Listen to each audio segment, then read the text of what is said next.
मेरी जानिब भी हो एक निगाह करम, ऐ शफीउल वरा खातमुल अंबिया। खूबसूरत आवाज, खूबसूरत शख्सियत, उम्मे हबीबा इस पूरा रमजान हमारे साथ रहेंगी, खास तौर पर अहद रमजान में।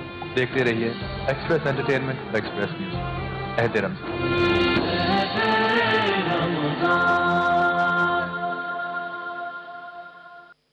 यही तो है रौनके रमजान। रमजान मुकम्मल होता है एहसास से और इफ्तार जामे शीरी से। नए डव के रहते डैमेज आपको नहीं रोकेगा। मेरी कर्ल्स मेरी पर्सनालिटी है। मैं स्ट्रेटन करती हूँ क्योंकि मुझे पसंद है।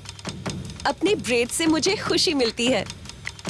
मेरे कलर्ड बाल मेरी तरह यूनिक है। नया डव इंटेंस रिपेयर गहराई से नश्व-नुमा करे और दे अनबीटेबल डैमेज रिपेयर। नया डव इंटेंस रिपेयर।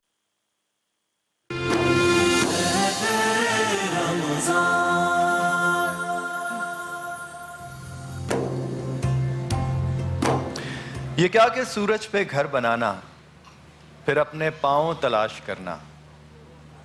ये क्या कि सूरज पे घर बनाना फिर अपने पाँव तलाश करना। खड़े भी होना तो दलदलों पे फिर अपने पाँव तलाश करना। ये क्या कि सूरज पे घर बनाना फिर उस पे छाँव तलाश करना। खड़े भी होना तो दलदलों पे फिर अपने पाँव तलाश करना।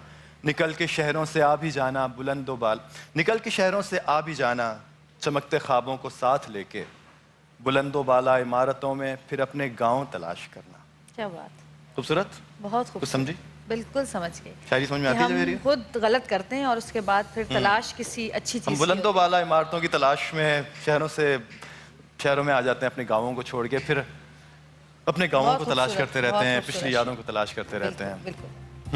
क्या खूबसूरत बात कही शायरी ने वैसे है जवेरिया। चलें वापस आ जाते हैं रियलिटी की तरफ। अच्छा और जी, राउंड 3 क्या हम राउंड 3 के बाद सारा टोटल ही नंबर्स देखें? ठीक है, सही है।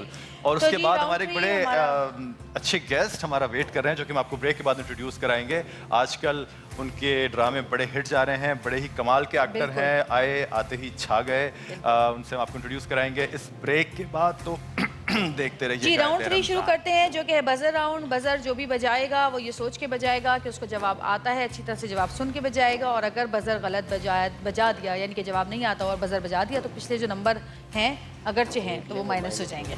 ठीक है जी, तो जी सवाल अगरचे हैं, आपका सवाल है जनाब। टीम ABC से मेरा कलेक्टिव क्वेश्चन है। हाथ बजर के करीब, आपका हाथ कहाँ? हाँ, हाँ। कुछ तो कर लो भाई। बजर ही बजा दो आयो तो। अच्छा, चिश्ती सिलसिला किस, अच्छा बात खत्म होने के बाद बजर बजेगी। चिश्ती सिलसिला किस बुजुर्ग हस्ती से मंसूब है? हजरत निजामुद्दीन औलिया। हजरत मोइनुद्दीन चिश्ती। चिश्ती चिश्ती आ रहा है जवेरिया। एक देखा था ना, बस जो मिला था वो भी गया। दूसरा सवाल है उर्दू में सीरतुन नबी किन दो शख्सियात ने तसनीफ की? सैयद सुलेमान नदवी और सैयद सुलेमान नदवी, शिबली, अलामा शिबली नुमानी के। जवाब दुरुस्त है भाई। ठीक, मुझे अब आता है ना तो P P P P P P आ गया मतलब इतनी एक्साइटमेंट होती है इस पे। अच्छा, पाकिस्तान के पहले चीफ जस्टिस का नाम बताइए। अब्दुल रशीद। आगे पीछे भी लगा दो यार। Chief justice Abdul Rashid. जवाब दुरुस्त है। पाकिस्तान से ताल्लुक रखने वाली शख्सियत का नाम बताइए जो, वो बजा देंगे मुझे लग रहा है पहले यहीं बजा देगा। जो वजीर आजम बनने से पहले एक टीवी एंकर थे। शहीद बेनजीर भुट्टो। सीरियस या this is the right answer? हाँ, वाकई? आपको कैसे पता है बात? कहाँ पढ़ी? बेनजीर भुट्टो यूनिवर्सिटी। नहीं, कहाँ पढ़ा आपने, बताया ना। नहीं, यूनिवर्सिटी में पढ़ा था। अच्छा, उनकी कुछ तारीफें आप लोगों ने नहीं पढ़ा था यूनिवर्सिटी में? क्योंकि इनकी बेनजीर यूनिवर्सिटी है, क्योंकि शहीद बेनजीर भुट्टो यूनिवर्सिटी है हमारी। जब भी पढ़ा पता है। ठीक है, ये जवाब दुरुस्त है। ऑल इंडिया मुस्लिम लीग के पहले बानी कौन थे? सदर सर आगा खान। बिल्कुल जवाब दुरुस्त। आप पूछेंगी? खत्म हो गया? नहीं, मेरे पास है लेकिन मैंने कहा चलो आपको बोलना है। इब्राहिम लिंकन का ताल्लुक किस मुल्क से था? अमेरिका। जवाब दुरुस्त। गोल्डा गोलड़ा शरीफ किस सूफी बुजुर्ग की वजह से मशहूर है? मुल्तान। नहीं, पहले बजर बजाना बजर है। बजाओ। पहले सवाल सुनो। गोलड़ा शरीफ किस सूफी बुजुर्ग की वजह से मशहूर है? बुजुर्ग का नाम बुजुर्ग का नाम? मुल्तान बुजुर्ग थोड़ी है भाई। सबर, हौसला, अरे प्यार भाई का क्या? अहमद रजा बरेलवी। नहीं, गलत जवाब है। सब कुछ जिससे जवाब मेहर अली शाह। पीर मेहर अली शाह। जी, किथे दुनिया मेहर का- अली, किथे मेरी, किथे तेरी सना, गुस्ताख अखियां, किथे जा लड़ियां। हाँ। दुनिया का सबसे बड़ा गुंबद किस मस्जिद का है? गुंबद खजरा। एक से भी उतना ही गलत। हम तक अब इनके पैगाम पास पहुंचा। नंबर भी नहीं है कि हम माइनस कर लें इसी तरह। कुछ है ही नहीं बचा। क्या लेकर आई थी अपने साथ आप? हम वो रख लेंगे किसी इनका। और को पता है सवाल का जवाब? इनकी गाड़ी रख लेंगे जिसमें आएगी। मस्जिद तूबा। अच्छा जी, मदीना मुनव्वरा में किस खलीफा राशिद के नाम से कुआं वाक़ है? तुम मेरे सवाल क्यों पढ़ रहे हो? पहले ये बताओ। सॉरी बाजी, गलती हो गई। तुम्हारे कार्ड छीन लूंगी मैं अब। मेरे कार्ड में से भी सवाल पढ़ लेगा। हज़रत उस्मान गनी रज़ी अल्लाह ताला। जी, जवाब बिल्कुल दुरुस्त है। असद बन गया हूं मैं भी। माइक छीन लेता हूं। सही बात है।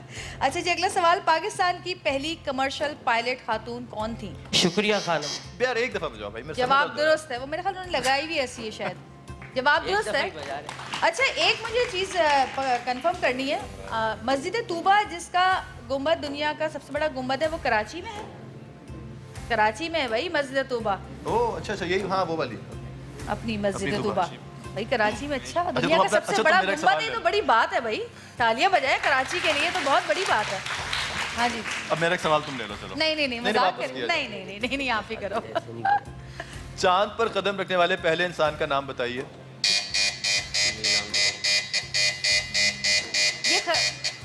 अच्छा, बेल के साथ इशू है। Neil Armstrong. Neil Armstrong. सही था। हाँ बिल्कुल सही। ऐसा जवाब दिया है कि बिल्कुल जामिया जवाब। सही जवाब बिल्कुल। जी, अगला। सऊदी अरब के मौजूदा शाही खानदान का नाम बताइए। आले सऊद। आले सऊद। आले सऊद। आले सऊद यानी जन्नत और इब्राहिम। किस मुसलमान साइंसदान ने ऐनक इजाद की, जिसकी हम सबको जरूरत पड़नी शुरू हो गई है? मैं यूं करके पढ़ता हूँ। नहीं जवाब पता। पीछे कौन बता रहा है? पीछे क्यों देख रहे हो? सारे नंबर माइनस हो जाएंगे तुम्हारे, सारे जितने लिए अभी तक। चले जी, नहीं पता, जवाब बताएं। इब्नुल हैशम। ऐसे कर रहे थे पहले, पता था। जानता था, मिस हो गया। पीछे बैठे ना, उनसे पूछ रहे थे। चलो खैर, कोई बात नहीं। नेक्स्ट। तुमने कोई ब्लूटूथ वगैरह तो नहीं लगाया? अच्छा। दुनिया का सबसे बड़ा जानवर कौन सा है? तो लगता है इंसान ही सबसे बड़ा जानवर। नीली व्हेल मछली है। नीली व्हेल मछली। ये पक्का है भाई। व्हेल मछली। नीली भी बोला है, खाली व्हेल मछली भी बोल सकते थे। नहीं, वो उसने बोला था। नीली। नीली कहाँ गई वैसे? पता नहीं। आगे चले आप। मुझे बड़ी पसंद। जी, जवाब दुरुस्त है। नीली व्हेल मछली जवाब दुरुस्त है। पाकिस्तान का सबसे बड़ा रेडियो स्टेशन कहाँ है? इस्लामाबाद। इस्लामाबाद जवाब। सवाल जवाब का सिलसिला यहीं खत्म करते हैं मेरे भाई। जी, स्कोर बोर्ड।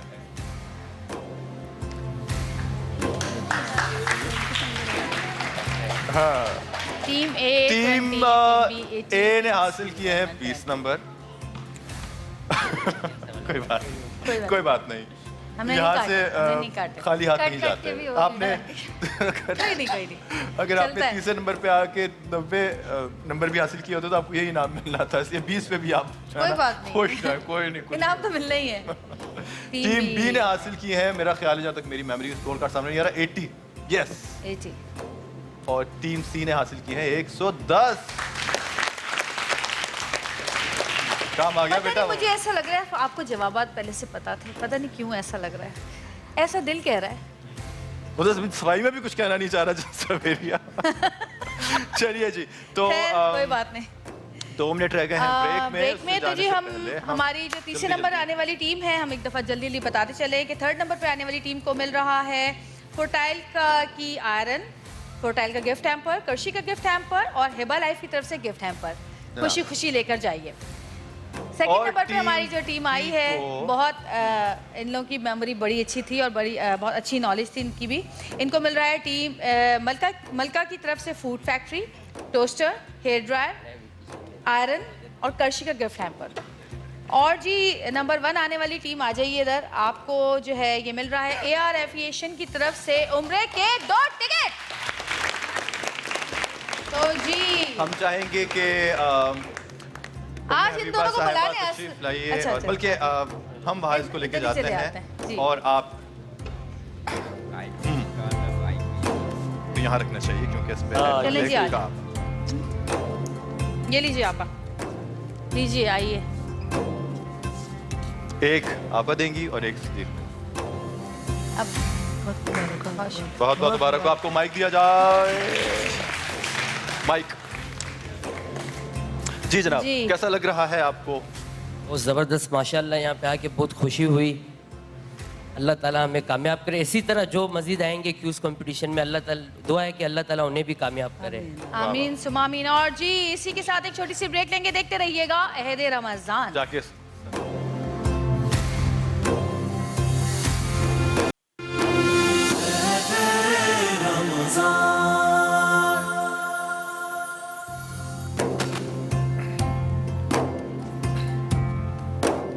एक दफ़ा फिर खुशामदीद आपको अहदे रमज़ान में। अहदे रमज़ान की ट्रांसमिशन आप देख सकते हैं एक्सप्रेस एंटरटेनमेंट और एक्सप्रेस न्यूज़ पर एक साथ। जी जवेरिया, वो वाला वक्त आ गया है जिसमें हम अपने एक सेलिब्रिटी गेस्ट को बुलाते हैं। और आज का जो गेस्ट है वो यूँ कह लीजिए कि कुछ ही अर्से पहले, कुछ सालों पहले टीवी की स्क्रीन पर आया। एज ए राइटर भी उसने कुछ ड्रामे लिखे और जब एज एन एक्टर वो आया तो किसी को अंदाज़ा भी नहीं था कि वो इतनी जल्दी ये मकाम हासिल कर लेगा कि आज हर कोई उसकी एक्टिंग की तारीफ़ करता है, उसकी परफॉर्मेंस के जो है वो बोल जो है उसके हर जगह जो ख़ास तौर पर उसकी लाइंस होती हैं वो हर कोई रिपीट कर रहा होता है, उसकी मीम्स बन रही होती हैं, उस पर सोशल मीडिया पे चल रही होती हैं। कमाल की अदाकारी करता है।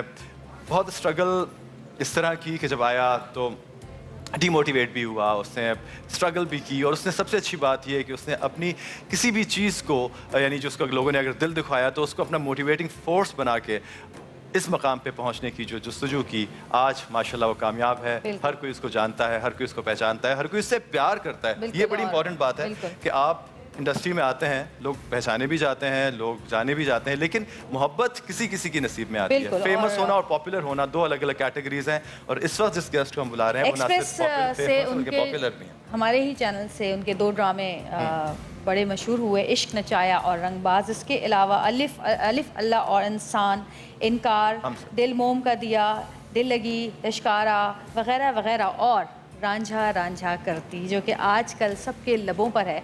और उनकी ख़ास बात यह है कि जितने वो चेहरे से सादा और मासूम नज़र आते हैं, उनका दिल भी उतना ही साफ़, उतना ही मासूम और उतना ही सादा है और उतना ही भोला है। बिल्कुल, बहुत ही अच्छे इंसान है, वाकई बहुत अच्छे इंसान है। मेरे जितनी उनसे बातचीत रही है वो बहुत अच्छे इंसान है। मैं खाली इंतज़ार नहीं कराया जाए लोगों को। क्या कहते हैं आप? यकीनन। तो आइए आप सबकी फरमाइश पर मिलते हैं हमारे बहुत ही प्यारे इमरान अशरफ से। आ जाओ इमरान अशरफ।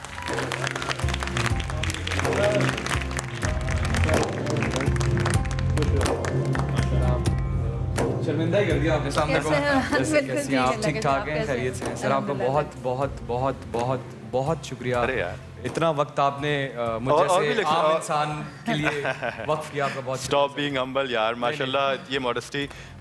सर आपको देख रहे हैं हम आपको देख देख के ही मतलब बचपन से जवान हुए हैं। नहीं इतना भी छोटा नहीं हूँ मैं। मैंने जब उसका काम देखा, मैं बहुत टीवी कम देखता हूँ, जब मैंने देखा तो एकदम मैं रुक नहीं सका और मैंने फौरन सोशल मीडिया पे, अपने फेसबुक, ट्विटर, हर जगह पे कहा कि यार मतलब एक अरसे बाद कोई एक ऐसा लड़का है कि वो डाइवर्सिटी माशाल्लाह लीड रोल भी कर सकता है, नेगेटिव भी कर सकता है, कैरेक्टर रोल्स भी कर सकता है और ब्रिलियंटली माशाल्लाह you are doing an amazing job. हर कोई ट्वीट कर रहा होता है, तुम्हारे लिए कैसा लगता है? सर बहुत शुक्रिया, दोबारा आपने फिर इतनी बड़ी बात की। मेरा मानना दरअसल ये है कि मैं क्या कर सकता हूँ, ये अल्लाह ताला चुनता है। किसी को इज्जत देनी हो तो बहाने बनते हैं, तो ये मेरी सब परफॉर्मेंसेस वो बहाने हैं। बेशक। अस्सलाम वालेकुम सर। इमरान अशरफ सर, कैसे हैं आप? ठीक ठाक हैं? अस्सलाम वालेकुम। कहते हैं कि जितना दरख्त फलदार होता है वो उतना ही झुका हुआ होता है और ये बात हमें इमरान से मिलने के बाद एक दफ़ा और ज़्यादा कंफर्म हुई कि और वाकई ये इमरान जो से अगर हम्बल होना सवाल किया जाए कि कौन सी जगह आपको ज़्यादा अच्छी लगती है रहने के लिए, तो कहते हैं मुझे मेरी औकात ज़्यादा अच्छी पूरा होमवर्क करके जवेरिया नहीं मुझे मेरा जवेरिया उन सीनियर्स में से हैं जिन्होंने हमेशा मेरी हौसला अफजाई की। सीनियर सिटीजन नहीं, और मुझे 10 साल हो गए हैं एक्टिंग करते हुए, तो उसमें मेरा ख्याल है 10 साल में 10 दफ़ा तो आपने मेरी हौसला अफजाई की है, बिल्कुल, कम से कम मुझे याद है। जी इमरान कहाँ से शुरू किया पहला वफा कैसी कहाँ का इश्क? जी वफा कैसी कहाँ का इश्क सर, उससे पहले भी as a child actor Dilawar Malik साहब को आप जानते ही होंगे, बहुत हमारे सीनियर डायरेक्टर हैं, उनके साथ, और खलीलुर रहमान कमर साहब की लिखी हुई एक टेलीफिल्म थी जिसमें फैसल कुरैशी थे और एक नुमान एजाज साहब थे।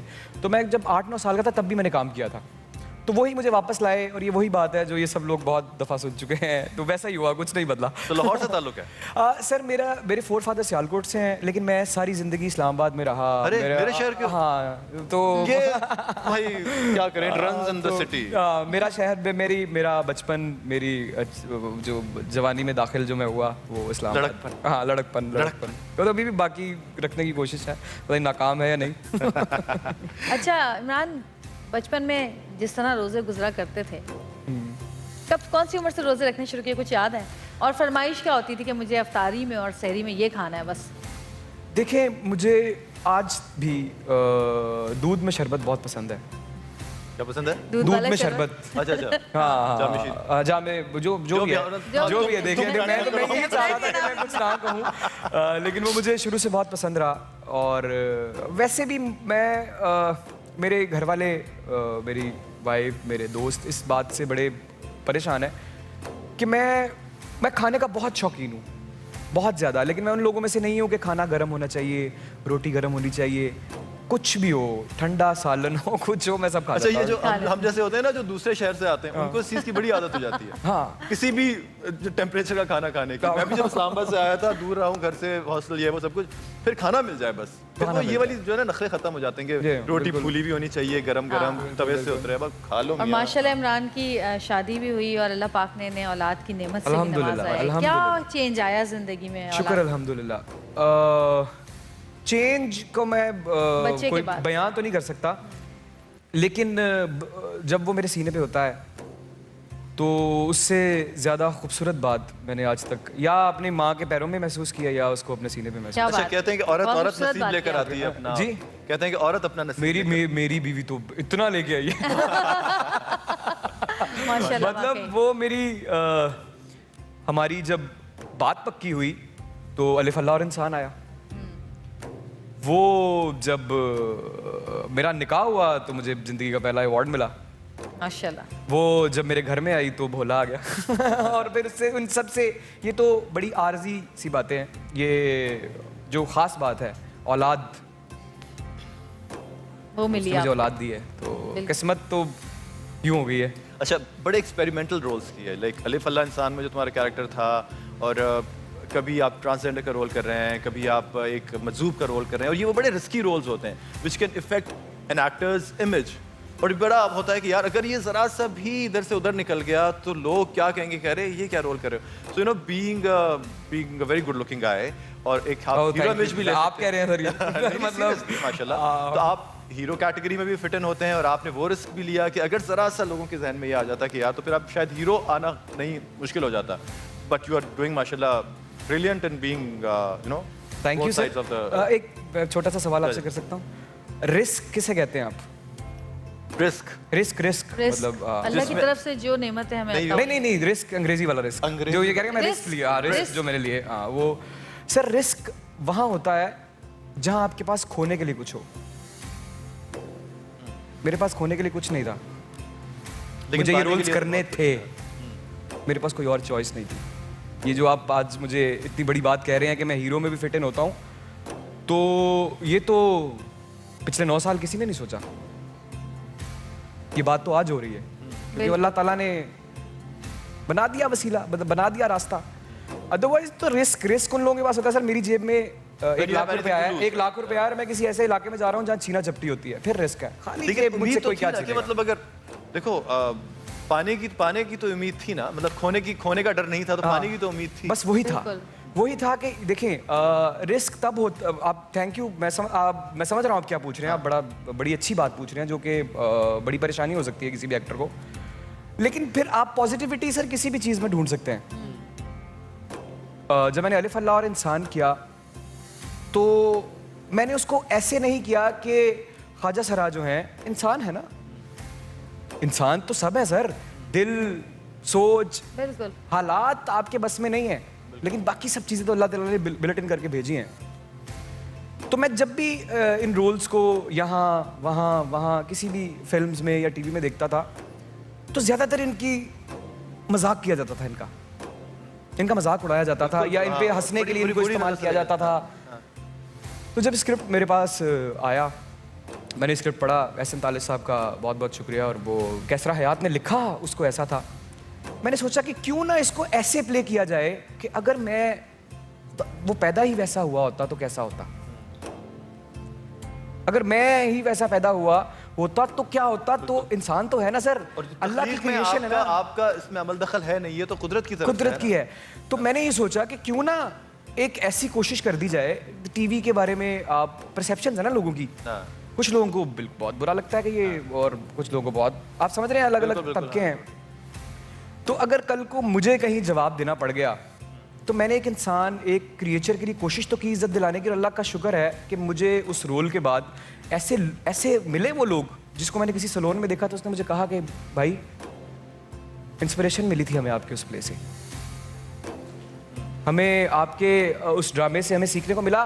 मैंने 4-5 लोग ऐसे देखे हैं जो अब काम कर रहे हैं अलग अलग जगह पे। भोला भी जो है, अगर आप भोले की भी बात करें, मुश्किल रोल है, लेकिन कौन सोचता है इन बेचारों के लिए जिनके बस में कुछ नहीं है, जिनके जहन नहीं सही से चलते हैं, जो मेंटली चैलेंज्ड हैं।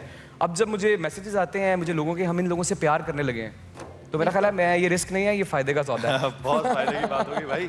अच्छा, इमरान हमारे साथ हैं, हमारे साथ आगे भी रहेंगे। अगर आप इमरान से कोई सवाल करना चाहते हैं तो हमारी स्क्रीन पर जो नंबर्स आ रहे होते हैं उस पर आप कॉल करके भी इमरान से सवाल कर सकते हैं। आप लाइव इनसे पूछ सकते हैं कि इमरान आपकी ज़िंदगी में क्या है, क्या नहीं है, क्या चाहते हैं, जो भी आपके सवाल आते हैं आप प्लीज़ पूछिए। देखते रहिए एहते रमज़ान की ट्रांसमिशन एक्सप्रेस एंटरटेनमेंट और एक्सप्रेस न्यूज़ पर। हम मिलते हैं एक छोटी सी ब्रेक के बाद।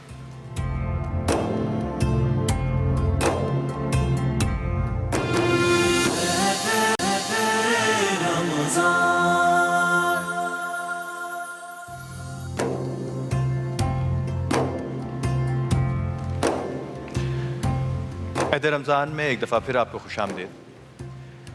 एहते रमज़ान के सेगमेंट का नाम है एहसास। एहसास में हम आपको आज ज़िंदगी के उस मोड़ पर लेकर जाएंगे जहां आपको हिम्मत और हौसले को जोड़ना पड़ता है, जहां ना चाहते हुए भी आपको आंसुओं को रोकना पड़ता है, जहां सब कुछ जानते बूझते हुए भी आपको जज्बात को कहीं पीछे छोड़ना पड़ता है, क्योंकि ज़िंदगी में बहुत से ऐसे मौके आते हैं जहां सिर्फ आपकी पॉजिटिविटी, आपकी मस्बत सोच, आपका एतमाद ही आपको ज़िंदगी की नवीद देता है। आज हम आपको एहसास के सेगमेंट में कुछ ऐसे बच्चों से मिलाएंगे जो किसी ना किसी ब्लड रिलेटेड डिजीज़ का शिकार है, किसी ऐसी एलमेंट का शिकार हैं जिसका ताल्लुक़ खून से है, और इनको ज़िंदगी की नवीद दे रहा है NIBD, यानी national institute of blood disease. आज हम इन बच्चों से तो बात करेंगे ही, लेकिन NIBD की तरफ से हमारे पास कुछ मेहमान हैं। डॉक्टर मुनीरा बुरहानी जो कि MBBS FCPS associate professor HOD blood bank consultant haematologist, और डॉक्टर उस्मा जैदी जो कि MBBS FCPS haematology bone marrow transplant coordinator assistant professor and consultant haematologist. जी, सबसे पहले तो आपको खुशामदीद एहते रमज़ान में एक्सप्रेस एंटरटेनमेंट की तरफ से, एक्सप्रेस न्यूज़ की तरफ से। कैसे हैं आप लोग? अल्लाह का शुक्र, बहुत अच्छे हैं। बहुत मुश्किल काम है, सबसे मुश्किल काम तो ये होता है कि टेक्निकली आप सब चीज़ों को हैंडल तो करती हैं, लेकिन साथ साथ अपने जज्बात को काबू में रख के आपको उन बच्चों के साथ डील करना पड़ता है जिनको आपको पता होता है कि ये किसी मोहलिक मर्ज का शिकार है। कैसा गुजरता है आपका दिन? कैसे आप अपने आप को कंट्रोल करके इस काम की तरफ जाती हैं? और मुझे बताइए कि सबसे इम्पॉर्टेंट बात जो मैं आपसे पूछना चाहूँगा कि कितनी दफ़ा ऐसा हुआ कि आपने नाउमीद मरीज़ों को उम्मीद दिलाई और अल्लाह ने अपनी बरकत से उनकी ज़िंदगियों में बदलाव लेकर आया और वो जिनको हम समझते थे कि खुदा न खास्ता ये अब कुछ सालों के मेहमान हैं और उसको दोबारा से अल्लाह ने नई ज़िंदगी की नवीद बख्शी? तकरीबन 2 डिकेड से हम ब्लड डिसऑर्डर्स के पेशेंट्स को मैं ट्रीट कर रही हूँ और हम डेली बेसिस पे ये देख रहे होते हैं कि ये जितने भी ब्लड डिसऑर्डर्स हैं ज़्यादातर क्रॉनिक डिसऑर्डर्स हैं और लाइफ लॉन्ग डिसऑर्डर्स हैं और कुछ इसमें डिसऑर्डर्स ऐसे हैं जिनके अंदर ये उनकी जो चीज़ें हैं वो रोज़मर्रा की हैं, इतनी जिस अजियत से जिस मुश्किलात से वो गुज़रते हैं उनको हर रोज़ वो फेस करना पड़ता है। और बाज़ दफ़ा तो ऐसा होता है कि जैसे ब्लड कैंसर्स के पेशेंट्स हैं, वो आते हैं, जब हम उनको बताते हैं कि आपके बच्चे को या आपके बहन या भाई को ब्लड कैंसर है, तो वो बहुत ज़्यादा परेशान, बहुत ज़्यादा अफसरदा, नाउम्मीद होते हैं। लेकिन जब हम उनको बताते हैं उनकी बीमारी के बारे में, सारी डायग्नोसिस, उनकी प्रोग्नोसिस, और अल्लाह का शुक्र है कि बहुत सारे मरीज़ ऐसे हैं जो सेहतियाब भी हो जाते हैं। तो सारे ब्लड डिसऑर्डर्स ऐसे नहीं हैं जो ना ट्रीट हो सके, उसमें बहुत सारे ब्लड डिसऑर्डर्स ऐसे भी हैं जो ट्रीटेबल है, लेकिन उस असल बात ये होती है कि टाइमली डायग्नोसिस, जितना जल्द से जल्द डायग्नोसिस होगा, प्रॉपर होगा डायग्नोसिस। इसकी सिम्टम्स क्या होती हैं डॉक्टर साहब? सिम्टम्स इसमें खून की कमी के सिम्टम्स होते हैं ज़्यादातर, जैसे बहुत ज़्यादा कमज़ोरी हो जाना, सफ़ेदी आ जाना, ब्लीडिंग होना, और ब्लीडिंग कहीं से भी हो सकती है, किसी भी जिस्म के हिस्से से हो सकती है, नाक से हो सकती है, मुंह से हो सकती है। हम अक्सर जब बच्चों की नक्सीर फूट जाती है या क्या, और बगैर किसी वजह के, मतलब गर्मी भी नहीं हो रही होती है, समझ में नहीं आता, तो क्या ये भी कोई ख़तरनाक अलामत है? देखिए, अगर किसी को ये बार बार हो रहा है तो ज़ाहिरी बात है ये ख़तरनाक है, लेकिन अगर किसी को कभी कभार हो रहा है और कोई ख़ास मौसम में हो रहा है तो वो इतना वो परेशान कौन नहीं है। लेकिन अगर आप देख रहे हैं कि आपका बच्चा निढाल होता जा रहा है, सफ़ेद होता जा रहा है, माँ ज़ाहिरी बात है हर वक्त अपने बच्चे के साथ होती है या माँ बाप देखते रहते हैं, तो उनको देखना चाहिए, अपने बच्चे को ऑब्ज़र्व करना चाहिए कि वो कमज़ोर होता जा रहा है, निढाल होता जा रहा है, स्कूल में पढ़ाई नहीं कर सक रहा, दिल नहीं लग रहा, या टीचर्स कंप्लेन कर रहे हैं कि उनके अंदर ऐसी प्रॉब्लम्स आ रही हैं, तो ज़ाहिरी बात है उनको अपने डॉक्टर से रुजू करना चाहिए। क्या ये डिजीज़ जो होती है ये बचपन से ही होती है या ये डेवलप भी हो जाती है? नहीं, बहुत सारी डिजीज़ बचपन से होती है, मौरूसी होती है, जैसे थैलेसीमिया मौरूसी बीमारी है, हीमोफीलिया मौरूसी बीमारी है, ये सारी मौरूसी। और ये कंटेजियस नहीं होती जी? और ये एक दूसरे से लगती नहीं है? नहीं नहीं, बिल्कुल भी नहीं लगती, नहीं है ये बीमारियाँ। अच्छा, कितने मरीज इस वक्त जो है वो शिफायाब हो रहे हैं NIBD में?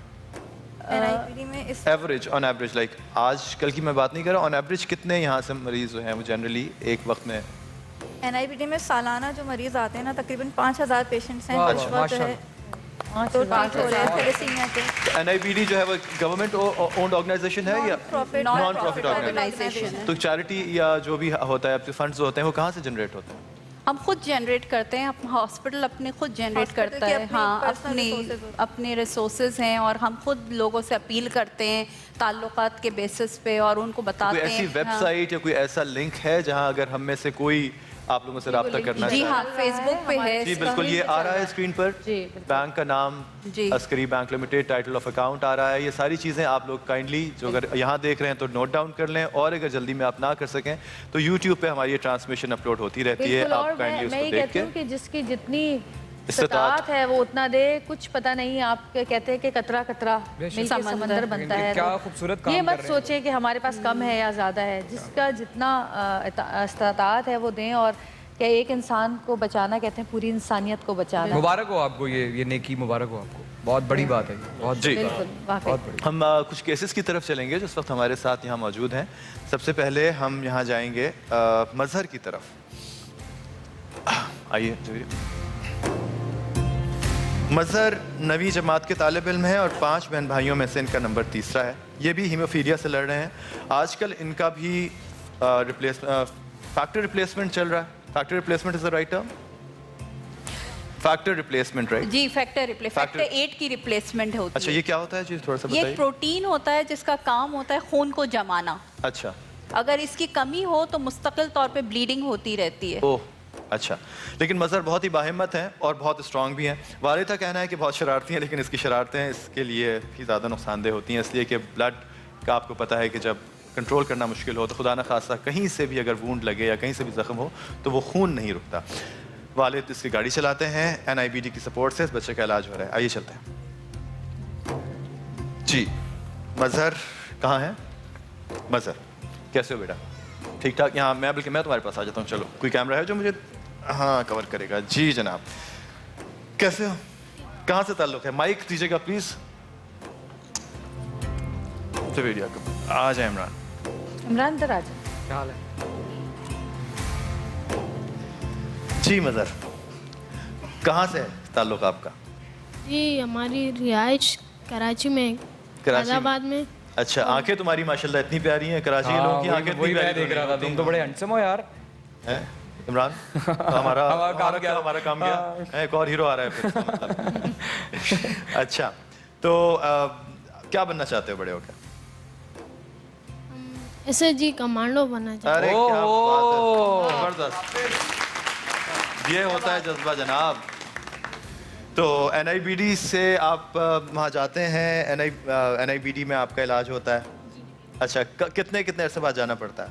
हमें हफ्ते में 2 मरतबा खून लगवाना पड़ता है। अच्छा, तो कौन से स्कूल में पढ़े हो? कौन सी क्लास में पढ़े हो? बुल्ला के स्कूल में हम पढ़ते हैं, 9 क्लास में। अच्छा माशाल्लाह, ये अच्छी बात है कि हमारे जो ये छोटे से जहाँ दोस्त हैं मज़हर, इन्होंने पढ़ाई का सिलसिला कंटिन्यू किया हुआ है और इंशाअल्लाह ताला जब ये बिल्कुल सेहतियाब हो जाएंगे तो ये SSG कमांडो बनेंगे और फिर जितनी भी चोटें लगें इंशाअल्लाह कुछ नहीं होता है ना, इंशाअल्लाह ठीक हो जाएगा भाई, बिल्कुल ठीक हो गया है माशाल्लाह। इतनी खूबसूरत आंखें हैं, अल्लाह करे इन आँखों में चमक हमेशा कायम रहे। किधर है मज़हर के वालिदैन? इधर यहाँ मज़हर के वालिद यहाँ मौजूद हैं। कहाँ है? अकेले आए हो? चलो इंशाअल्लाह ताला जी आप जब बिल्कुल ठीक हो जाए।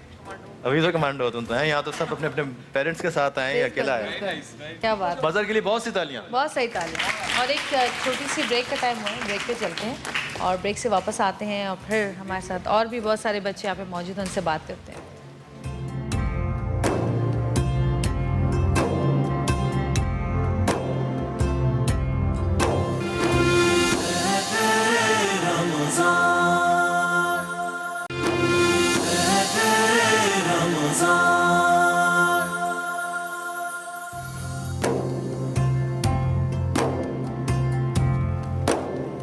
जी, तो हम बात कर रहे हैं उन बच्चों की जो कि इस वक्त बहुत ही ख़तरनाक बीमारियों से लड़ रहे हैं और इनके चेहरे देख के कहीं पे भी आपको नाउमीदी नज़र नहीं आएगी, क्योंकि बच्चे जो होते हैं वो वाकई अल्लाह की तरफ से फ़रिश्ते ही होते हैं, मासूम होते हैं और उनको अल्लाह पे उतनी ज़्यादा अल्लाह से उम्मीद होती है, अल्लाह पे भरोसा होता है जितना कि हम बड़े लोगों को नहीं होता। जी बिल्कुल। और ऐसे ही जाने से बच्चे पहले मैं आपसे एक बात और ऐड कर दूं कि मज़हर के जो पेरेंट्स अभी साथ, मतलब मुझे मज़हर का पता चला है कि अपने ब्लड ट्रांसफ्यूजन के लिए भी खुद अकेला जाता है। ये कितनी बड़ी बात है कि आप अपने ऊपर इतने ज़्यादा कॉन्फिडेंट हो इतनी छोटी सी उम्र में, और आप इतने जो मुश्किल मरला होता है इसके लिए भी आप खुद जाके जो है ना अपना ब्लड ट्रांसफ्यूजन कराएं। शाबाश, इसी तरह हौसला रखना चाहिए। मज़हर के लिए बहुत सी तालियाँ। जी जी जी। फातिमा हमारे साथ यहाँ पर मौजूद हैं, उम्र इनकी 6 साल है और उन्हें थैलेसीमिया मेजर है और ये माशाल्लाह से डट के उसका मुकाबला कर रही हैं और इनका मुझे तो मतलब ये जुमले बोलते हुए भी ना बड़ा हौसला और हिम्मत चाहिए और जिन पे गुजर रही है वो लोग जानते हैं। फातिमा का बोन मैरो ट्रांसप्लांट होना है और उसके लिए ज़ाहिर है एक इलाज है, महंगा इलाज है, इदारों को भी उसके लिए पैसे चाहिए होते हैं, बहुत सारी चीज़ें ऐसी होती हैं, बहुत सारे आलात ऐसे होते हैं जो कि हमें चाहिए होते हैं और पैसा हर इंसान की बुनियादी ज़रूरत भी है और ऐसे वक्त जबकि औलाद बीमार हो और पैसा ना हो तो इंसान बहुत तकलीफ़ में होता है। लेकिन इसी तरह के इदारों की वजह से अल्लाह ताला ने इनको एक वसीला बनाया है उन लोगों तक पहुँचाने का, हमारी बात जिनके पास अल्लाह का दिया बहुत कुछ है और वो फातिमा जैसे कई बच्चों की मदद कर सकते हैं। तो जी हमारे चैनल की तरफ से और हमारे टीम की तरफ से जितनी हम कोशिशें कर रहे हैं कि हम इन बच्चों को सेहतियाब देख सकें, तो हमारा एक छोटा सा कदम है जो कि हम उठा रहे हैं और वो ये है कि अहद रमज़ान की तरफ से इस बच्ची को 1 लाख रुपए का चेक दिया जा रहा है जो कि इसकी इलाज के लिए खर्च होगा। मैं इनके वालिद साहब से बात करना चाहती हूँ। अस्सलाम वालेकुम, ये पकड़ लें प्लीज़। वालेकुम अस्सलाम। फातिमा, फातिमा मुस्कुरा रही है अपने अब्बू के हाथ में माइक देखकर।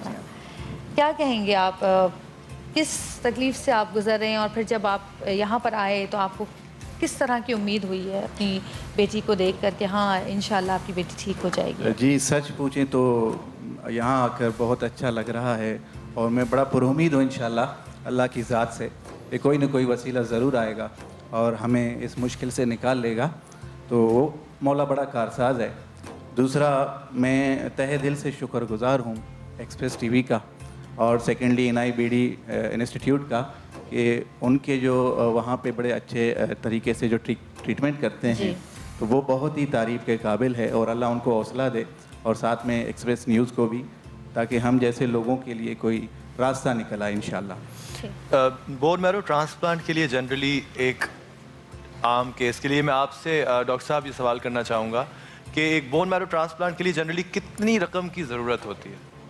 थैलेसीमिया के बच्चे जो हैं उनके ट्रांसप्लांट में तकरीबन 30 लाख रुपए का खर्चा होता है एक ट्रांसप्लांट में, जिसमें ट्रांसप्लांट से पहले की सारे जो टेस्ट हैं और दवाइयाँ हैं वो शामिल हैं। फिर ट्रांसप्लांट का पूरा एक पैकेज होता है जिसमें तकरीबन 1.5 से 2 महीने की हॉस्पिटलाइजेशन होती है जिसमें बच्चों को अस्पताल के अंदर रहना। बोन मैरो ट्रांसप्लांट जो होता है इसके लिए मैचिंग जरूरत होती है? बिल्कुल एक अदद सेहतमंद डोनर की जरूरत होती है जो आमतौर पर सगा भाई या बहन होता है जिसके साथ भाई का मैच होने के भाई दे रहे हैं छोटे भाई का। हाँ, उनका वो मैच है अल्हम्दुलिल्लाह जी। अगर वो बोन मैरो का ट्रांसप्लांट करना चाहे इसका मैच आपको आसानी से मिल जाता है? नहीं, हाँ, उन्हीं की फैमिली में से मिलता है, इनके भाई बहनों से, इनके भी छोटे हैं, इनसे भी छोटे भाई हैं। तो कोई भी अगर बोन मैरो ट्रांसप्लांट करे अपनी फैमिली के लिए तो क्या वो दोबारा से उसके अंदर वो दोबारा से जो कमी हो जाती होगी उस बोन मैरो की वो दोबारा से डेवलप हो जाता है?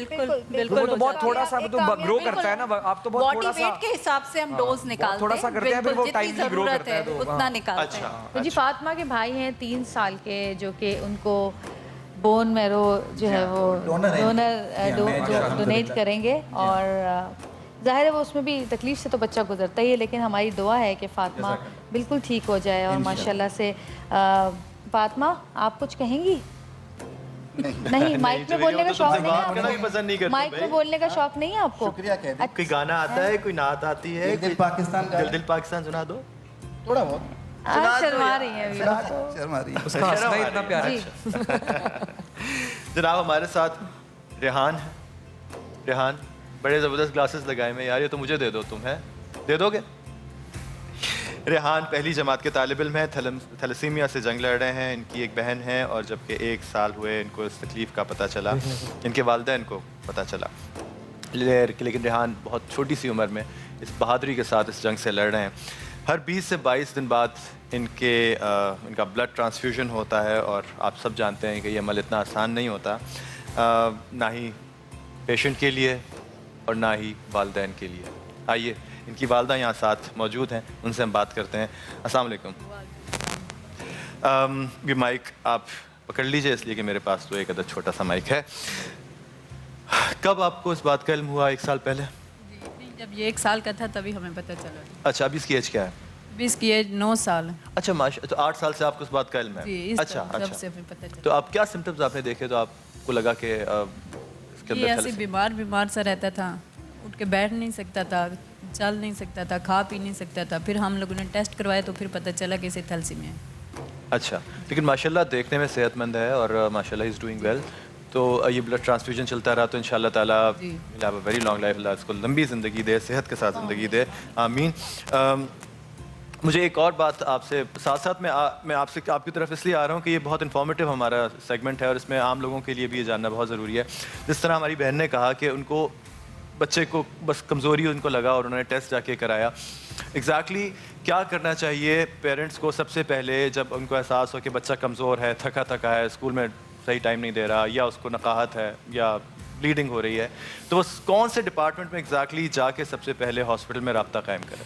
ब्लड टेस्ट, अपना सिंपल CBC ब्लड टेस्ट करवाएं जिससे खून की कमी के बारे में पता चल जाता है और उसमें सारी इंफॉर्मेशन मिल जाती है कि लाल खून कैसा है, सफ़ेद खून कैसा है, प्लेटलेट्स कैसे हैं। यहीं से बिल्कुल अलार्मिंग सारी चीज़ें उसमें इंफॉर्मेशन उस रिपोर्ट में। लेकिन आपको ऐसा नहीं लगता कि ये जिम्मेदारी उस फिजिशियन की है जो कि जिनके पास अक्सर लोग जाते हैं? बिल्कुल अपने है, बच्चों को लेके उनको फ़ौरन से, क्योंकि कहते हैं हमारे यहाँ ज़्यादातर ये होता है कि मर्ज़ की तशख़ीस करने वाला मुश्किल से मिलता है, जो कि फ़ौरन पहचान ले कि हाँ बच्चे को कोई और मसला है। तो ये जिम्मेदारी उस फिजिशियन की भी है कि जो अगर वो बच्चे में ऐसे कोई सिम्टम्स देखता है तो वो सारे टेस्ट करवाए। बिल्कुल, इसीलिए हम कहते हैं कि बेसिक टेस्ट से आप स्टार्ट करें। सीबीसी एक बहुत बेसिक बुनियादी टेस्ट है जिससे आपको बहुत सारी इंफॉर्मेशन मिलती है। अच्छा। और उसके बाद फिर जो मजीद इसके डायग्नोसिस के टेस्ट है उसकी तरफ जाया जाता है। अच्छा, थैलेसीमिया का जो पेशेंट होता है, अगर वो सारी ज़िंदगी उसका यही प्रोसेस चलता रहेगा ब्लड ट्रांसफ्यूजन का, या इसका कोई एक बैरियर है कि हाँ मतलब अगर ये चीज़ कर दें तो उसके बाद ये प्रोसेस रुक के वो हेल्दी लाइफ की तरफ आ जाता है? बोन मैरो ट्रांसप्लांट अगर हो जाता है तो क्योरेबल हो सकता है। अच्छा, बोन मैरो ट्रांसप्लांट जो है वाहिद इलाज है वाहिद इलाज है, बीमारी खत्म हो सकती है या खून लगना खत्म हो सकता है। उसके अच्छा। अलावा और कोई इलाज ऐसा वरना फिर यही है कि ये ब्लड ट्रांसफ्यूजन चलता रहे। इसी तरह ब्लड ट्रांसफ्यूजन होता रहे। तो मतलब उम्मीद तो बहुत ज़्यादा है, इसका मतलब है ज़िंदगी की। बिल्कुल, इसमें किसी तरह भी नाउमीद होने की ज़रूरत नहीं है, इसलिए कि जिस तरह डॉक्टर साहब ने कहा कि ब्लड ट्रांसफ्यूजन डेफिनेटली वो चल सकता है सारी ज़िंदगी, और अगर बोन मैरो ट्रांसप्लांट हो जाता है तो इंशाल्लाह ताला हमारा जो ये छोटा सा मुन्ना सा एक छोटा सा हमारा दोस्त यहाँ बैठा है रेहान, वो बिल्कुल हेल्दी लाइफ गुजार सकता है। हमारे साथ मौजूद हैं दो बहनें, आयशा और सना, और जितनी भी ख़वातीन यहाँ पर बैठी हुई हैं और जितनी भी ख़वातीन मुझे इस वक्त देख रही हैं, वो मेरी इस बात से ज़रूर इत्तेफाक करेंगी कि जब बेटी घर में पैदा होती है तो उसके पैदा होने से ही उसकी शादी की तैयारियां शुरू कर दी जाती हैं। किसी संदूक में या किसी बैग में उसके लिए चीज़ें जमा करनी शुरू कर दी जाती हैं कि बेटी की शादी होगी तो उसके लिए बिस्तर जमा करने हैं, बर्तन जमा करने हैं, जेवर जमा करना है, कपड़े जमा करने हैं, बेटी को खुशियों के साथ रुखसत करना है। लेकिन उस माँ की तकलीफ़ सोचें आप कि जिस माँ को बेटी की शादी से ज़्यादा इस बात की फ़िक्र हो कि बेटी को ज़िंदा रखने के लिए उसका इलाज कैसे कराना है, उसकी ज़िंदगी के लिए किस तरह मेहनत करनी है, कोशिशें करनी है, पैसे जमा करने हैं कि वो ज़िंदा रह सके। खुशियाँ तो बहुत दूर की बात हैं, शादी तो बहुत दूर की बात है। ये वो हमारा अलमिया है हमारी आसपास फैले हुए लोगों का, जो कि अपनी औलाद का इलाज कराने से कासिर हैं। और इस तरह के इदारे मैं कहती हूँ कि इनको सलाम है कि जो ऐसे लोगों के लिए कोशिशें कर रहे हैं, और अल्लाह ताला ने इंसान को वसीला बनाकर ही भेजा। तो आइए आज उस माँ से बात करते हैं जिसकी एक बेटी इंतकाल कर चुकी है इसी बीमारी में, और दो बेटियाँ इसी बीमारी में मुब्तला हैं। एक बेटी की उम्र 8 साल है और दूसरी की उम्र 14 साल है। अस्सलाम वालेकुम। क्या मुश्किलात ज़िंदगी की, आपकी तो आंखें बता रही हैं, आपके आंसू जो आंखों से गिर रहे हैं वो बता रहे हैं कि आपके दिल पे, आपकी ज़िंदगी में आपके साथ क्या हो रहा है।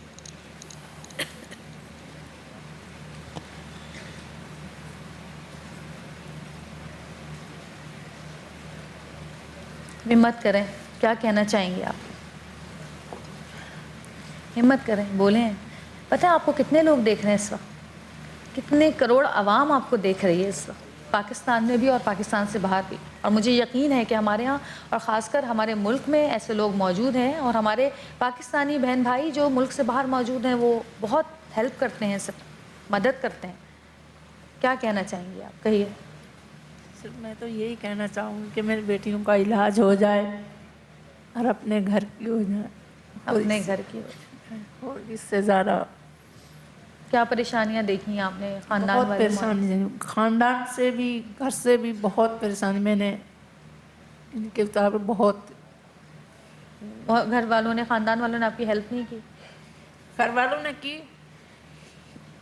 ने की जैसे हो जाते हैं मसले मसाइल, जैसे घर में बच्चों अंदर आना, ये खून की तकलीफ़ है, इन बच्चों को ये मसला है, फलाना है, ढिमका, इनकी वजह से बहुत टेंशन मुझे झेलनी पड़ी। खुद अपनों नहीं, गैर। बेटी कितनी बड़ी थी जिसका इंतकाल हुआ? वो तो एक ही दिन की थी, पैदाइश हुई थी, उसी का टेस्ट हुआ था, उसी टाइम फिर इंतकाल कर गई।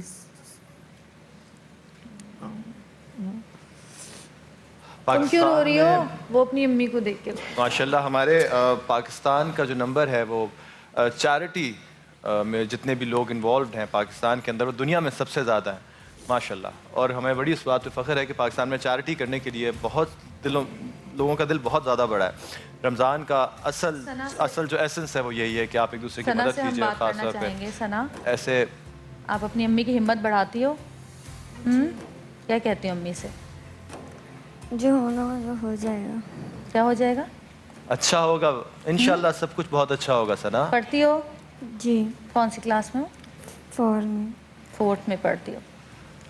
परेशानी कैसे होती है? तुमको परेशानी तो नहीं होती, कमज़ोरी होती है? स्कूल में जाने से कोई प्रॉब्लम तो नहीं होती? नाक से मुंह से खून बहना शुरू हो जाता है, इतना खून बहता है कि मकसद कोई किसी ने बकरा लाल कर दी, इतना खून, इतना रात 3 दिन किसी वक्त भी रात में, कभी दिन में, या गिर गई या किसी ने डांट दिया इनको, या खेलते खेलते कोई चोट लग गई, उसी टाइम शुरू हो जाएगा खून, बंद नहीं होगा जब तक फिर एमबीडी हॉस्पिटल में हम लेकर नहीं आए।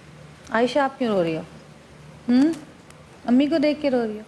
माँ से औलाद का रिश्ता ऐसे ही होता है, माँ के आंसू निकलते हैं तो औलाद के भी दिल में तकलीफ़ होती है, मगर ये बस बचपन तक ही होता है, बड़े होते होते इंसान अपने ही मसलों में खो जाता है। मैं आपसे पूछना चाहती हूँ कि इनको जो ब्लीडिंग डिसऑर्डर है, ये किस किस्म की बीमारी है? ये हमारे जिस्म में एक सेल्स होते हैं जिसको हम प्लेटलेट्स कहते हैं। प्लेटलेट्स का काम होता है खून को जमाना। इन बच्चों के जो प्लेटलेट्स हैं वो तादाद में तो सही है, लेकिन काम करने की उनकी सलाहियत नहीं है, यानी ये क्वालिटेटिव डिसऑर्डर है। उनको जिस तरह काम करना चाहिए अपनी जगह पे वो काम नहीं करते, जिसकी वजह से इनको बार बार ब्लीडिंग होती है। इसका क्या डॉक्टर साहब, इसका क्या इलाज है?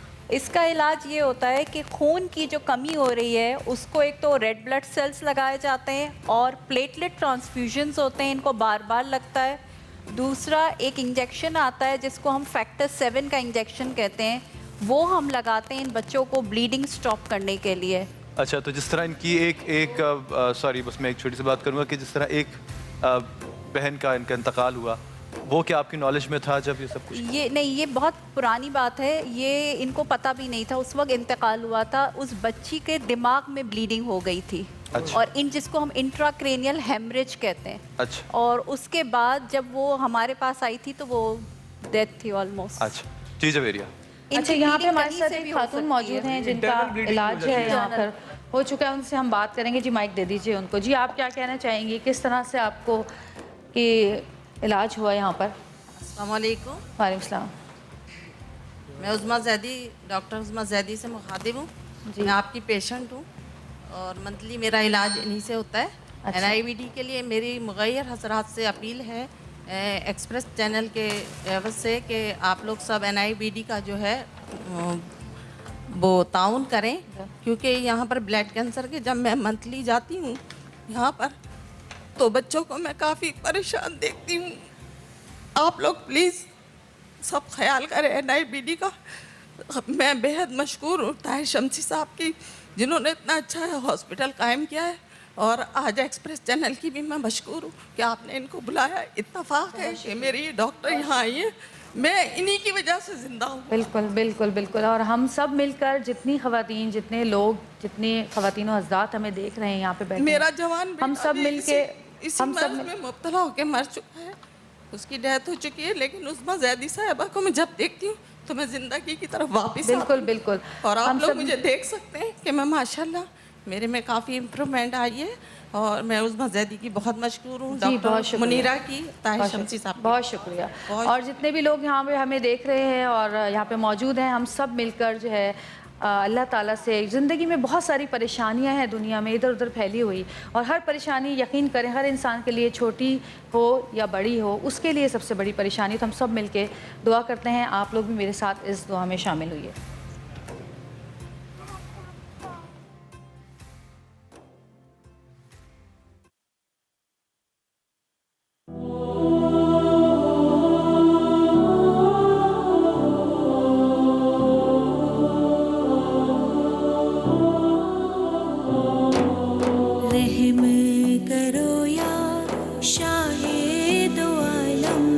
रहम करो या शाहे दो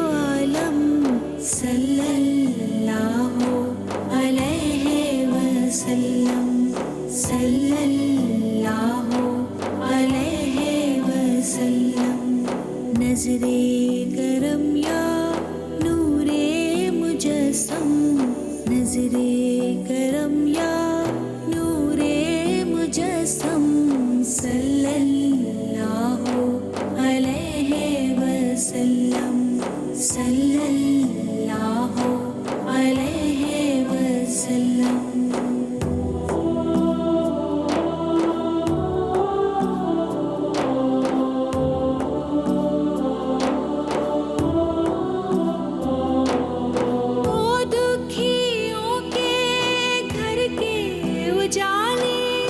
मजबूरों की सुनने वाले,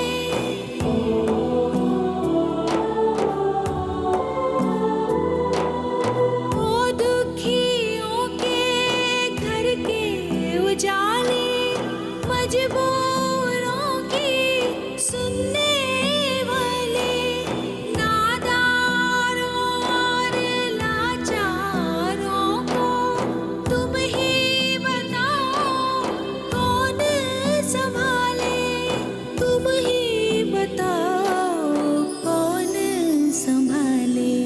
जिसका नहीं कोई उसके हो हमदम, जिसका नहीं कोई उसके हो हमदम। सल्लल्लाहु अलैहि वसल्लम, सल्लल्लाहु अलैहि वसल्लम।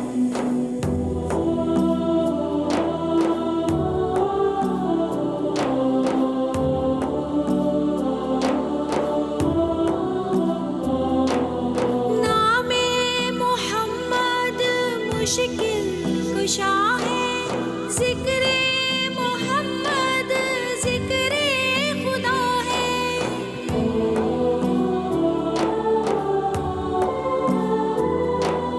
नामे मोहम्मद मुश्किल कुशा है, ज़िक्रे मोहम्मद, ज़िक्रे खुदा है। जिस दर पे दामन है फैला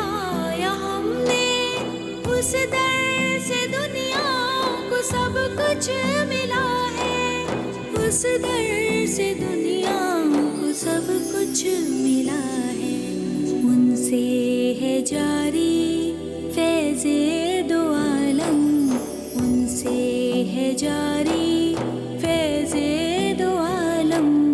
सल्लल्लाहु अलैहि वसल्लम, सल्लल्लाहु अलैहि वसल्लम, सल्लल्लाहु अलैहि वसल्लम।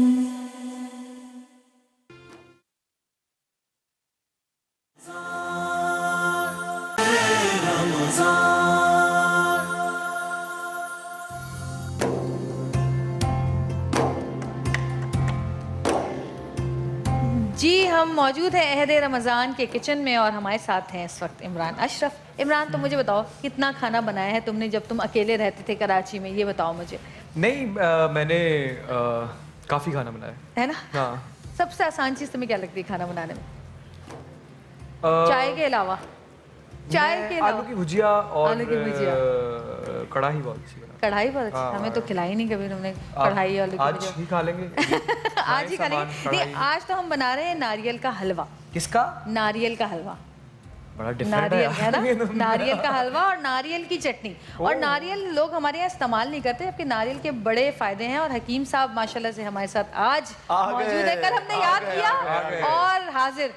अस्सलाम वालेकुम हकीम साहब। हकीम तारिक हमारे साथ मौजूद हैं और इनसे भी हम पूछेंगे कि जी नारियल की अफादियत के बारे में। कहते हैं कि नारियल बहुत फ़ायदेमंद साबित होता है। तो जी नारियल का हलवा बनाने के लिए मैं आपको चीज़ें बता देती हूँ, तरीका भी बता देती हूँ, फिर मैं यहाँ बनाना शुरू कर दूँगी और फिर हम कुछ हमारी ऑडियंस के सवाल हैं जो हम आपसे करेंगे और इसके अलावा हमारे हकीम साहब से भी कुछ सवाल हैं जो हम उनसे करेंगे। जी नारियल का हलवा बनाने के लिए नारियल चाहिए 1 पाव, चीनी 1 पाव, खोया 1 प्याली, बादाम गर्म पानी में भीगे हुए 15 से 20, छोटी इलायची 5 से 6, अरके गुलाब चंद कतरे, घी हस्बे ज़रूरत। अच्छा जी, पकाने का तरीका बहुत आसान है। सबसे पहले कढ़ाई में घी डालेंगे, गरम करने के बाद उसमें नारियल डालकर हल्का सा भूनेंगे। अब इसमें खोया, चीनी, इलायची और अरके गुलाब डालकर थोड़ा पकाएंगे जब चीनी शीरा छोड़ देगी तो चूल्हा बंद कर देंगे और फिर उसको डिश में निकाल के उसको गार्निशिंग कर देंगे। नहीं हम मैंने इसलिए बता दिया कि पता क्या होता है, वो बताने कभी जब पकाने लगते हैं और फिर बातें शुरू हो जाती है ना, तो वो बताना भूल जाते हैं, तो पहले से मैंने इसलिए बता दिया ताकि लोग यूट्यूब पे देख सकते हैं। हाँ बिल्कुल। अच्छा जी, हम ये पकाना शुरू करते हैं और मैं ऑडियंस से पूछना चाहूँगी कि इमरान अशरफ के लिए जो आपके सवालात हैं, पहले तो आप हाथ उठाएं, आपको माइक वहाँ तक पहुँचेंगे और इमरान से जो सवालात हैं वो कीजिएगा और प्लीज़ ज़्यादा मुश्किल सवाल मत कीजिएगा। बड़ा सीधा साधा बच्चा है हमारा, टेढ़े मेढ़े सवालों के जवाब देना ज़रा मुश्किल हो जाता है इसके लिए। हाँ जी, अस्सलाम वालेकुम सलाम। जी, मेरा आपसे ये सवाल है, अगर आपसे कोई फ़ैन मिलना चाहे तो वो किस तरीके से मिलेगा? मुझसे अगर वो मिलना चाहे इमरान मेरा नंबर दे दो।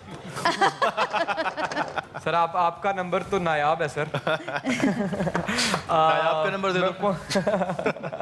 कोई इसमें कोई इतनी बड़ी मुश्किल बात नहीं है। मैं आमतौर पे सड़कों पे नजर आता हूँ। पाया जाता हूँ सड़कों पे। मैं सड़कों पे पाया जाता हूँ और कभी कभी लुट भी जाता हूँ। याद आया? और मेरे मतलब मेरा नंबर कोई इतना मुश्किल नहीं है। आप अब तो इतने सारे काम, किसी चैनल, किसी प्रोडक्शन हाउस, किसी जगह से भी एक ही नंबर है, कभी बदला नहीं लेना। फैन कुछ तो करे ना, कोई मेहनत तो करे। क्योंकि मुझे मेरे फैन को, जी सर, करो किसी भी थाने में मिल जाए। इमरान भाई। हाँ जी, दूसरा जवाब। तो आप जब भी इतनी मेरे फैंस को मुझसे मिलकर शायद खुशी ना होती हो जितनी मुझे वो मिलके होती है, तो मैं सबसे जिसकी मुझे आवाज आ जाती है और मेरे लिए आसानी होती है कि मैं से मिल सकता हूँ, तो मैं कोशिश करके भी मिल लेता हूँ। भाई फैन है तो हम हैं, वही है तो हमें देखते हैं तो हम यहाँ पर नजर आते हैं। अगर लेकिन आपसे भी मैंने मिल लेता हूँ। अस्सलाम वालेकुम, कैसी हैं आप? नाम क्या था आपका? तैयबा। अल्लाह खुश रखे आपको। रोजा तो नहीं लग रहा? खोपरे की खुशबू आनी शुरू हो गई है मुझे। इधर तो काम शुरू हो गया है ना। अच्छा जी, दूसरा सवाल किसका है? उधर से कोई है? जी वो जी। कुछ किधर? अच्छा, वालेकुम सलाम। आपसे ये क्वेश्चन है कि जो आपकी, पहले तो आपको बहुत बहुत मुबारक हो, बहुत शुक्रिया आपकी शादी के और फिर बाबा की माशाल्लाह से। और दूसरी मेरा क्वेश्चन यही कि जो आपकी मिसेज हैं वो मीडिया से रिलेटेड हैं या फैमिली से? हाँ जी बिल्कुल, उन्होंने किया है। वो अभी तो बच्चे से रिलेटेड हैं, हम दोनों ही। मैं और मेरी बीवी, हमारा जो 24 घंटे का काम है वो यही है कि वो चुप हो जाए, क्योंकि छोटा बच्चा है तो वो बहुत ज़्यादा रोता है। जगाता रहे कोई बात नहीं, लेकिन उसका रोना बहुत ज़्यादा है। तो अभी तो हम फुल टाइम ड्यूटी मेरी भी औलाद पालने की इसमें। हाँ जी, अगला सवाल। उधर भी किसी को मौका देते हैं, वहाँ पे भी लोग बैठे हुए हैं काफ़ी बेचारे। मेरा आपसे सवाल ये कि आपकी फेवरेट डिश कौन सी है? मेरी फेवरेट डिश कोई भी जो बहुत भी ज्यादा सारी। मुझे काम बताओ, मैं क्या करूँ, मैं क्या क्या खाऊं? कद्दू शरीफ कैसा लगता है? सर सब। हाँ बिल्कुल बिल्कुल। अभी यहाँ सवाल पूछा गया तो उन्होंने जवाब दिया कद्दू शरीफ। कद्दू शरीफ किसने कहा? ये किसने कहा? यहाँ हमारी एक टीम आई हुई। अच्छा जी, ये जो खोया अपना, सॉरी, नारियल आप देख रहे हैं, ये भुन को फौरन से चूल्हे से हटा देना चाहिए क्योंकि ये जल भी सकता है। तो ये हमने भूनने के बाद फिर चीजें डालनी है और इसको हिलाते रहें। बिल्कुल। इमरान, मैंने सवाल पूछा था एक हकीम साहब से, जरा आप जी आज हमारे साथ फिर से हकीम कुछ सुनाई नहीं दे रहा उनको, ऐसे बैठे हुए बस। हकीम साहब हमारे साथ मौजूद हैं, हकीम तारिक साहब, क्योंकि बम्स फाजिल तिब्बो जराहत नेशनल बम्स। सर ये क्या नाम होगा? माहिर तिब्ब नबी होगा। अच्छा BUMS, अजीब सा एकदम। अच्छा, फाजिल तिब्बो जराहत नेशनल काउंसिल फॉर तिब इस्लामाबाद से फारिग तहसील है। आज सर क्या लेकर आए आप? और आप पहले तो बताइए कि आप आए क्यों नहीं थे कल? बस थोड़ी मसरूफियत की वजह से नहीं आ सका था। तो आज हम बात करेंगे जवेरिया जो हलवा बना रही हैं उसके ऊपर भी, और अगर मौका मिला थोड़ा वक्त हनी के ऊपर भी बात करेंगे।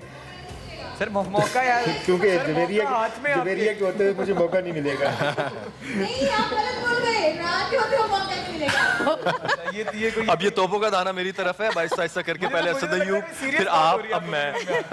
जो मासूम बेचारा नजर आता है उसको जवेरिया जो है ना उसको गिच्ची से पकड़ लेती है।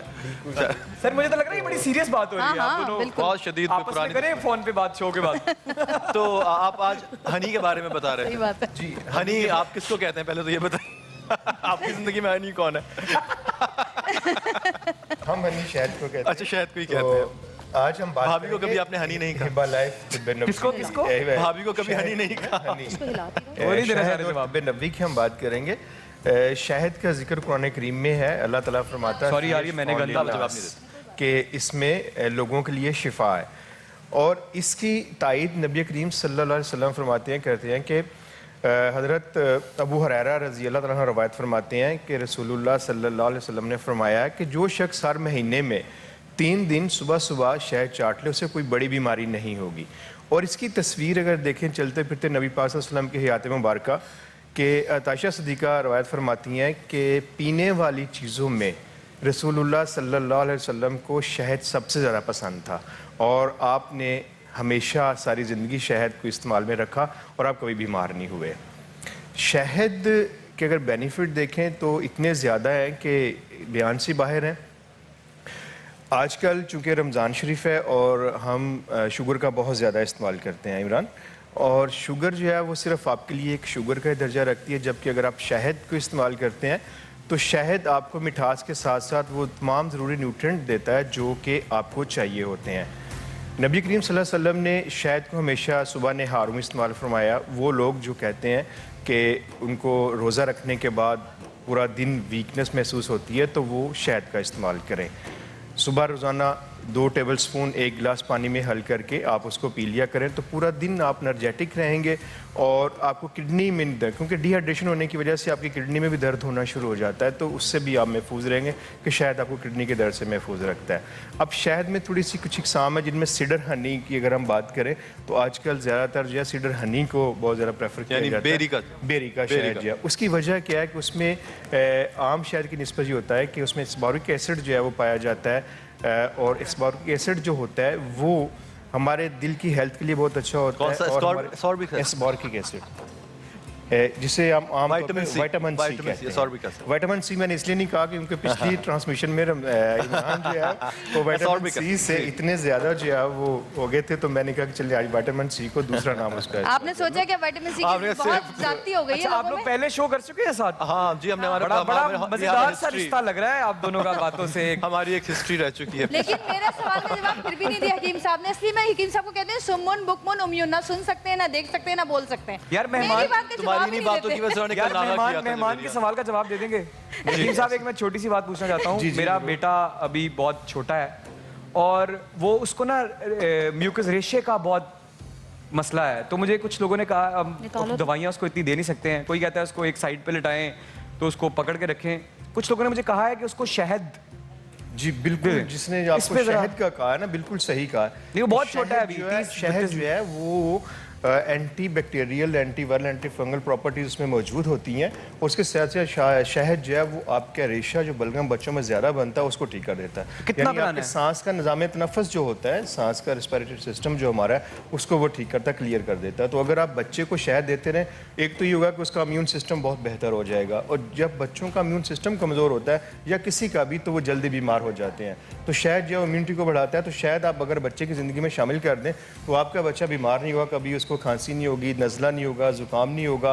एस्थमा के पेशेंट जो हैं उनको आप देते हैं, उसके लिए बहुत अच्छा है शहद। तो मिकदार क्या होगी? एक बच्चा जो बिल्कुल अभी 30-35 दिन का है उसकी मिकदार क्या देनी है? हल्का सा चटाना होता है बस इसको उंगली पे। बच्चे को जो है आप 1/2 टीस्पून आप दे सकते हैं बच्चे को, छोटे बच्चे को। और शहद का देखें कि शहद की गुट्टी बाकायदा दी जाती है। उसकी वजह भी एक ये है, गुट्टी की जितना नहीं देते हैं हकीम साहब, तो बच्चों को तो मोशन लग जाए शहद से इतना पीने के बाद। मैं बताता हूँ कि हमारे यहाँ एक रिवाज है कि बच्चों को शहद चटाया जाता है गुट्टी के तौर के ऊपर।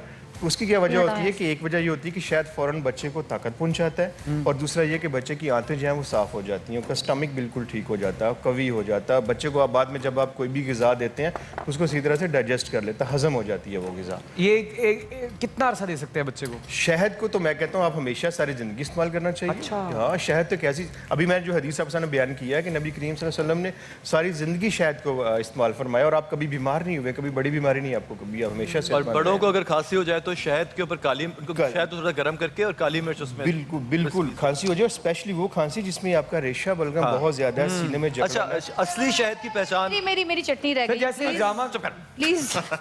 नारियल की चटनी हम बना रहे हैं, और नारियल की चटनी की सबसे अच्छी खूबी होती है कि आम चटनियाँ जब हम घर में बनाते हैं, चाहे वो पुदीने की हो, चाहे वो धनिए की हो, हरी मिर्चों के साथ, तो वो काले रंग हो जाता है उसका एक दिन के बाद ना। तो प्यारा बनाया आपने, ये कितना प्यारा है। खाने का दिल चाह रहा है बहुत। कोई बात नहीं, आपको साथ दे देंगे। नहीं थोड़ा सा। नहीं आपको साथ देंगे, पूरा दे देंगे। तो जी अगर वैसे भी आप कोई भी चटनी घर में बनाते हैं, अगर आप उसमें थोड़ा सा खोपरा डालेंगे तो उसका हरा हरा रंग रहेगा, वो कभी भी काली नहीं होगी। ये साउथ इंडियन सा ये फ्लेवर एक टोटका था जो मैंने आपको बताया। और अब मैं बना रही हूँ नारियल की चटनी। इसमें हमें चाहिए ताज़ा कद्दूकश किया हुआ नारियल, ये रखा हुआ 1 प्याली, हरी मिर्च 3 अदद जो कि आप छोटी छोटी काट लें, ये जितना आप तीखा खाना चाहें, दही 1/4 प्याली, और अगर आप इसमें दही नहीं भी डालेंगे तो ये बहुत अच्छी चटनी बनेगी, ये भी मैं आपको बता दूं। इसके अलावा इसमें है नींबू का रस, पिसा हुआ नहीं, सॉरी, लहसुन तो इसी में पिसेगा, लहसुन डालेंगे हम इसमें, पुदीना डालेंगे इसमें, पुदीना ज़रा कम ही डालिएगा, बहुत ज़्यादा पुदीना डालने से जो है वो कड़वाहट हो जाती है। और जी ये डालेंगे हम इसमें, क्या कहा है इमरान ने? बहुत ज़्यादा पुदीना डालेंगे तो टूथपेस्ट लगने लगेगी। और जी इसमें हम डालेंगे नमक और इसको ग्राइंड कर लेंगे। और साथ साथ मैं आपको बताती चलूं कि जी हमारे पास यहाँ पर मौजूद है करशी का जामे शीरी, जो कि है हमारे रमज़ान की रौनक, खालिस 100% ताज़ा अरकियात से तैयार करदा। जी आगे इमरान बताएंगे। संदल और अर्क़े गुलाब शामिल है और पानी का एक कतरा शामिल नहीं है। और जब हम ब्रेक से वापस आएंगे तो हम आपको बताएंगे कि असली शहद की पहचान क्या है, क्योंकि ये सारी जितने भी टोटके और जितने भी नुस्खे हैं ये तब सही होंगे जब आप असली शहद यूज़ करेंगे, अदरवाइज अगर आपने शीरा चाट लिया तो कोई फ़ायदा नहीं है। ब्रेक पे चलते हैं, वापस आएंगे फिर आपको बताएंगे कि असली शहद की पहचान क्या है। देखते रहिए अहद रमज़ान। हम मिलते हैं एक छोटी सी ब्रेक के बाद एक्सप्रेस एंटरटेनमेंट एक्सप्रेस न्यूज़ पर।